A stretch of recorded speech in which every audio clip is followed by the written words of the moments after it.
Doa orang sibuk yang 24 jam sehari berkantor di ponselnya. Tuhan, ponsel saya rusak dibanting gempa. Nomor kontak saya hilang semua. Satu-satunya yang tersisa ialah nomormu. Tuhan berkata, dan itulah satu-satunya nomor yang tak pernah kau sapa. Saya belajar menulis puisi itu sejak usia 15 dan saya menerbitkan buku puisi perdana saya tahun 99. Itu judulnya Celana. Itu buku puisi saya yang beredar di kalangan publik untuk pertama kalinya. Celana, satu idiom, satu diksi yang kemudian barangkali bagi banyak penyair kita sebelumnya itu tidak pernah dimungkinkan, disadari bisa masuk menjadi puisi gitu, bahkan menjadi judul puisi. Ada banyak hal yang berkelindan di dalam 3 puisi itu. Di antara semua seri puisi Celana itu, yang aku paling terkesan justru adalah puisi yang judulnya Celana Ibu. Itu ditulis oleh Mas Jokpin kurang lebih sekitar tahun 2004. Puisi Celana Ibu, kenapa aku sangat suka? Karena dia menampilkan sekali lagi pertautan antara konteks yang sehari-hari dengan pemaknaan yang sifatnya lebih luas daripada itu.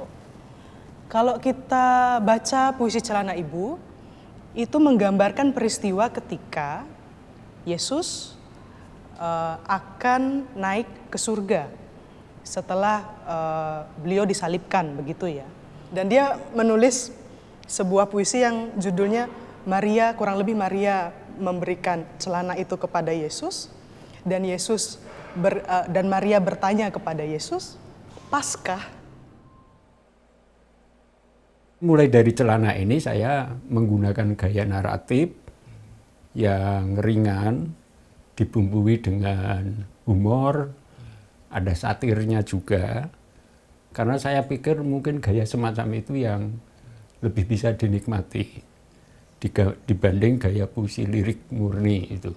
Tapi Celana ini menjadi satu pintu masuk bagaimana Djoko Pinurbo kemudian hadir di kancah sastra Indonesia, dan kehadiran puisinya menjadi penting untuk dibicarakan di kemudian hari, bahkan sampai hari ini.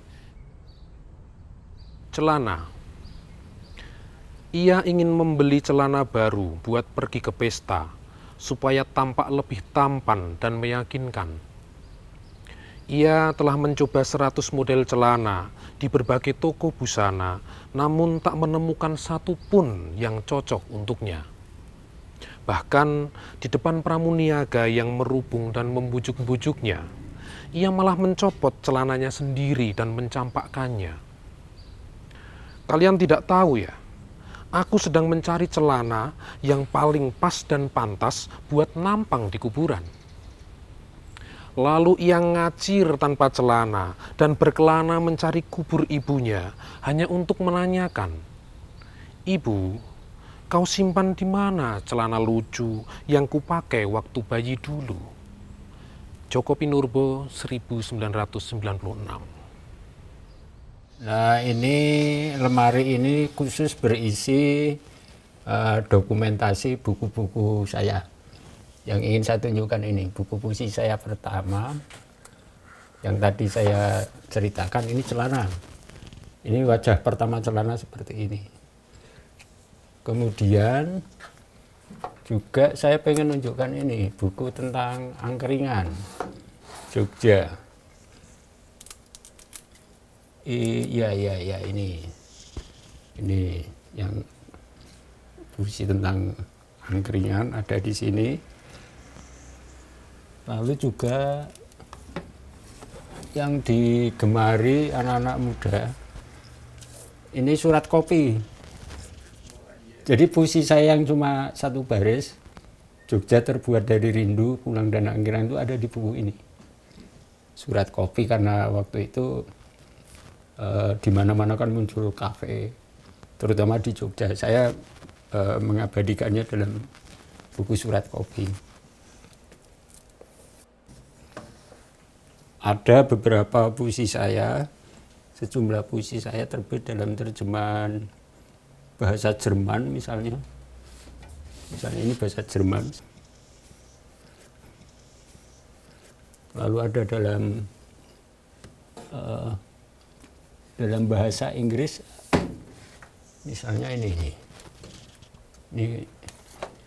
sejumlah puisi saya dalam bahasa Inggris. Ini dari Lontar, dari Indonesia. Saya pertama kali mengenal karya Mas Jokpin itu pada saat saya kira-kira masih SMP. Waktu itu saya masih sekolah di Denpasar di Bali, dan seringkali saya dan teman-teman mengikuti lomba baca puisi. Dan saya sangat terkesan dengan puisi Minggu Pagi di Sebuah Puisi, karena itu mengisahkan tentang peristiwa tragedi Mei ya.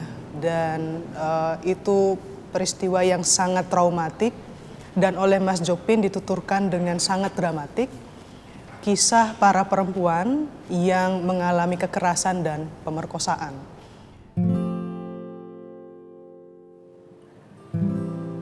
Kamus Kecil, Djoko Pinurbo. Saya dibesarkan oleh bahasa Indonesia yang pintar dan lucu. Walau kadang rumit dan membingungkan. Ia mengajari saya cara mengarang ilmu, sehingga saya tahu bahwa sumber segala kisah adalah kasih.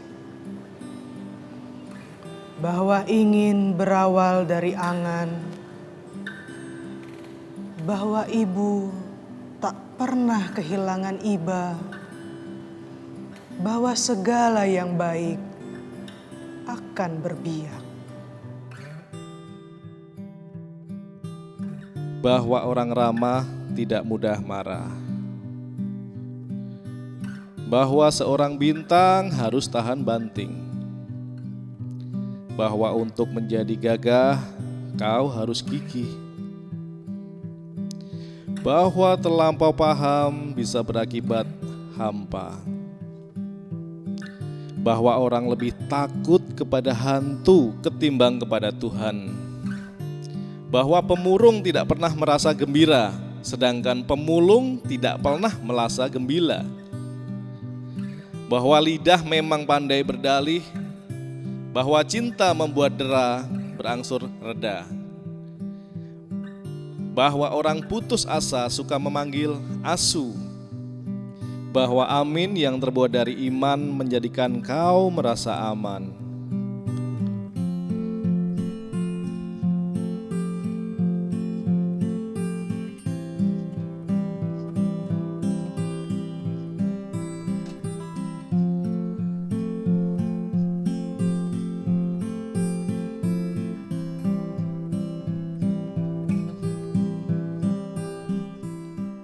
Bahasa Indonesiaku yang gundah membawaku ke sebuah paragraf yang mengeluarkan bau tubuhmu.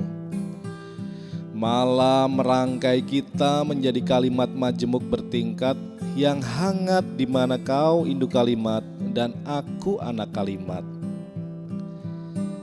Ketika induk kalimat bilang pulang, anak kalimat paham bahwa pulang adalah masuk ke dalam palung. Ruang penuh raung, segala kenang tertidur di dalam kening. Ketika akhirnya matamu mati, kita sudah menjadi kalimat tunggal yang ingin tetap tinggal dan berharap tak ada yang bakal tanggal.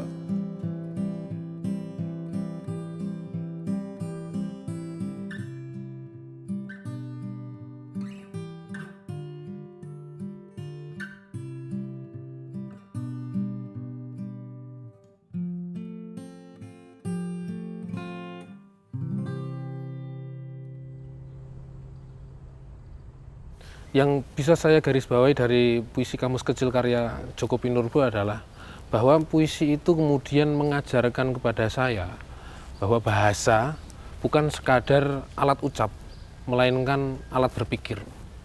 Nah, kamus kecil ini kan sebetulnya sebuah tawaran lain ketika kemudian Badan Pengembangan dan Pembinaan Bahasa memiliki kamus besar bahasa Indonesia dengan diksi, dengan kata-kata, istilah-istilah yang banyak sekali dan tebal sekali yang ada di sana gitu. Nah, Jokpin kemudian menghadirkan semacam permenungan begitu, bagaimana kemudian bahasa ini semestinya digunakan gitu. Apakah dia sekadar kelompok kata, kumpulan kata gitu? Sampai saat ini, puisi kamus kecil aku kira adalah puisinya Mas Jokpin yang paling jenius, paling cerdas. Karena aku kira ini adalah buah dari pencarian Mas Jokpin yang selama sekian puluh tahun menyair gitu ya, berkutat demikian intens dengan kata-kata, dengan bahasa. Oleh Mas Jokpin dengan jenius, dia pilih beberapa diksi, dia padu-padankan, dan ternyata ketika dia melakukan itu, melakukan eksplorasi itu, kita jadi menemukan arti yang jauh lebih dalam dari makna itu. Misalnya, bahwa seorang ibu tidak pernah kehilangan iba. Kata ibu dan iba itu kan sebenarnya punya satu kepaduan ya, dari sisi bunyi, ya, dari sisi jumlah huruf dan seterusnya gitu. Tapi hanya orang yang jenius yang aku kira yang bisa menemukan pertautan-pertautan antara kata-kata itu gitu. Saya semacam pengen menyadarkan bahwa bahasa Indonesia ini mengandung kekayaan dan keunikan yang luar biasa, yang bukan hanya teknis indahnya itu, tetapi juga di dalam bunyi kata bahasa Indonesia itu ternyata ada semacam falsafah hidup. Yang membuat dia muncul justru adalah semacam perubahan yang untuk saya mengagetkan. Perubahan dari puisi-puisi yang sok serius, sok mengerutkan kening, dan sok mengajari orang itu, kepada puisi-puisi yang seperti ini. Yang lucu, tapi tidak hanya sekadar lucu. Puisi-puisi ini juga cerdas, mengungkapkan kedalaman permenungan Djoko Pinurbo tentang kehidupan yang akrab dengan dia, tetapi disampaikan dengan cara yang plastis, dengan cara yang sepertinya santai, rileks gitu, sehingga kena di hati.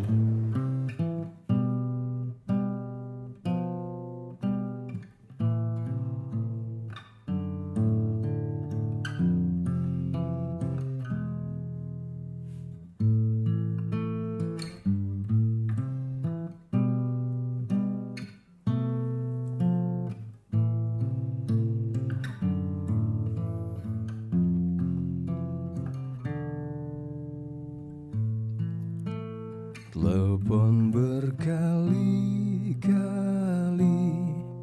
berdering, ku biarkan saja.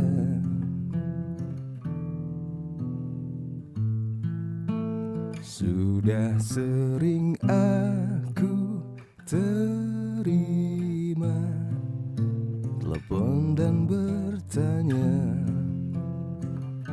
siapa ini?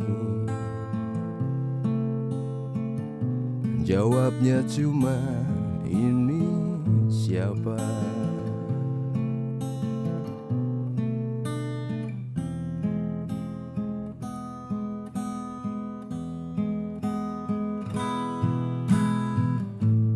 Ada dering telepon panjang dan keras dalam rongga dadaku.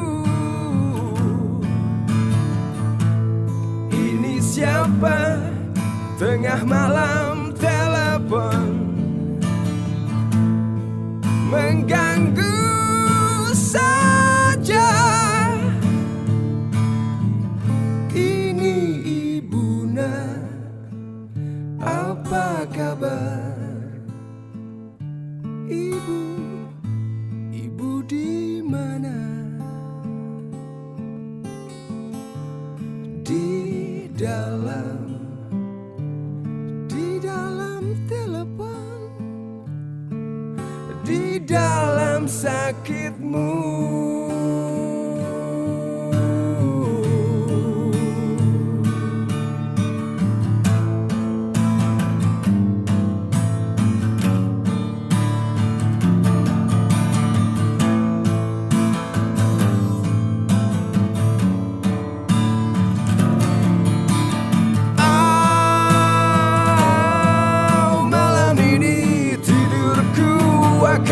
nyenyak.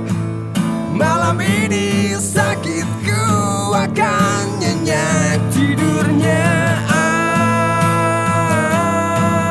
Malam ini tidurku akan nyenyak. Malam ini sakitku akan nyenyak tidurnya.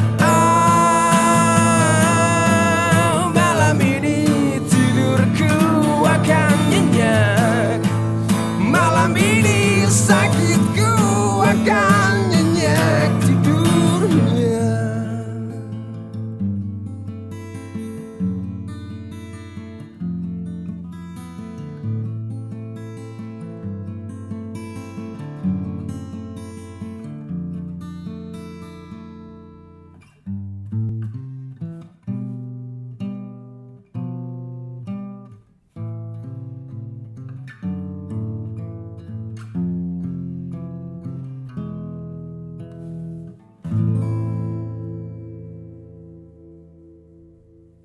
Telepon berkali-kali berdering, ku biarkan saja.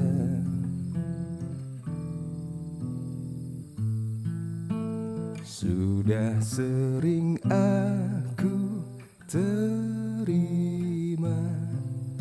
telepon dan bertanya,